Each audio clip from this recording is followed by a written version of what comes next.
Hello दोस्तों, नमस्कार। आप देख रहे हैं भोजपुरी स्टार न्यूज़ और भोजपुरी स्टार न्यूज़ में आपका स्वागत है। तो अभी अभी खेसारी लाल यादव जी का बहुत ही बवाल गाना आ रहा है और वो गाना देखिए इस सार के म्यूजिक पे आ रहा है। तो अभी पोस्टर लॉन्च हुआ है फेसबुक पे खेसारी लाल यादव जी के। तो बहुत बवाल गाना है जो कल सुबह 6 बजे रिलीज हो रहा है, 6:30 बजे, सॉरी 6:30 बजे, 6 तारीख को रिलीज हो रहा है, वो सॉरी 6 तारीख को 6:30 बजे रिलीज हो रहा है। वीडियो डायरेक्ट आ रहा है, बहुत ही बवाल सॉन्ग है और सिंगर खेसारी लाल यादव जी है और फीमेल सिंगर कल्पना जी है। तो देखिए आज कल्पना जी का भी नया साल में नया मौका मिला है, तो एकदम बवाल मचा देगा ये गाना खेसारी लाल यादव जी का।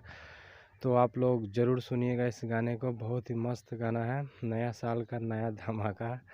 तो एस आर के म्यूजिक, जिस गाने का नाम है बिजुरिया, वाह बिजुरिया गाना जो बहुत ही मस्त गाना है। और इस गाने का राइटर है अर्जुन आदित्य छोटू यादव और इस गाने का जो इस कंपोजर है शुभम तिवारी जी है और संगीत है विक्की बॉस, जो म्यूजिक डायरेक्टर है। एकदम गर्दा फाड़ दीजिए कल धमाल। तो मिलते हैं नेक्स्ट वीडियो में। धन्यवाद दोस्तों, नमस्कार, प्रणाम।